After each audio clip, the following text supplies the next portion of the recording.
अब सवाल यह भी उठता है कि इस हालत में सरकार क्या करे। वैसे प्रधानमंत्री नरेंद्र मोदी ने बड़े ही साफ लहजे में कह दिया है कि कानून अपना काम करेगा। आप ये रिपोर्ट देखिए और समझिए कि जनधन खातों के दुरुपयोग की रिपोर्ट के बाद सरकारी मशीनरी कैसे हरकत में आई है। बेनामी संपत्ति का इतना कठोर कानून बना है जो इसमें लागू हो रहा है, कितनी कठिनाई आएगी, और सरकार नहीं चाहती है कि हमारे देशवासियों को कोई कठिनाई आए।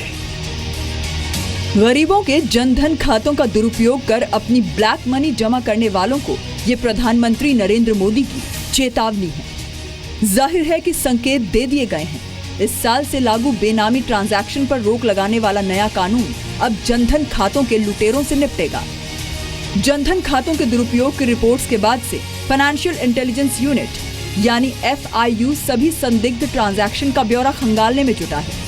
FIU ने देश के सभी सरकारी और निजी बैंकों से जनधन खातों का 9 नवंबर से बैलेंस और ट्रांजैक्शन गतिविधियों का ब्यौरा देने को कहा है। इन खातों का 8 नवंबर तक बैलेंस का ब्यौरा भी मुहैया कराने को कहा गया है। FIU को 20 नवंबर तक का 6 करोड़ खातों का ब्यौरा मिल भी गया है, जिसमें संदिग्ध ट्रांजैक्शन को अलग अलग एजेंसियों को मुहैया कराया जा रहा है। खासकर आयकर विभाग को FIU की तरफ से कई इनपुट्स मिले हैं। जनधन में जो भी पैसे हैं आप पकड़ के चलिए 80 से 90% ये उनके नहीं है जिनके अकाउंट हैं। किसी ने उनको पैसे देके ये पैसे जमा किए हैं कि भाई आप इतने पैसे लीजिए, आपके अकाउंट में जमा कर दीजिए, थोड़े दिन के बाद या तो मुझे विड्रॉ करके नए पैसे दे दीजिए, मेरे अकाउंट में ट्रांसफर कर दीजिए। तो इसको इनकम टैक्स वाली नोटिस देगी, उनको बुलाएंगे, उनको जस्टिफाई करना होगा कि भाई ये पैसे आए कहाँ से, आपको सोर्स बताइए और उसको जस्टिफाई कीजिए। हाल ही में आयकर विभाग ने भी बैन कर दिए गए करेंसी नोट से दूसरों के खातों में पैसा जमा करने पर चेतावनी दी है।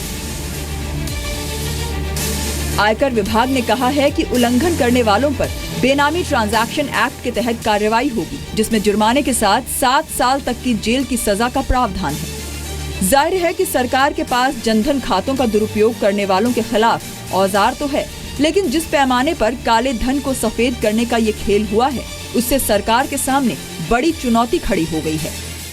आज टेक्नोलॉजी बैंकों के पास, करीबन सभी बैंकों के पास टेक्नोलॉजी है इस टाइप के ट्रांजैक्शंस को पकड़ने के लिए। तो वेरी फैक्ट कि उनको बैंकिंग टेक्नोलॉजी यूज़ करनी पड़ रही है, वो उसको पकड़े जाने का डर है। प्राइम मिनिस्टर ने भी कहा है कि इस पे एक्शन लेंगे। तो टेक्नोलॉजी है एक्शन लेने के लिए, डेटा जमा करने के लिए, और विल अगर होगी एक्शन लेने की तो एक्शन इस पे लिया जा सकता है। तो एक्शन लेने के डर की वजह से भी ये कम यूज़ होगा। जनधन खाते के दुरुपयोग को रोकना बैंकों के लिए भी एक मुसीबत भरा काम हो सकता है। हालांकि बैंक सीधे तौर पर किसी को अकाउंट में पैसा जमा करने से नहीं रोक पाएंगे, लेकिन जनधन के आम ग्राहकों को सचेत करने की जिम्मेदारी अब उन पर जरूर आ गई है।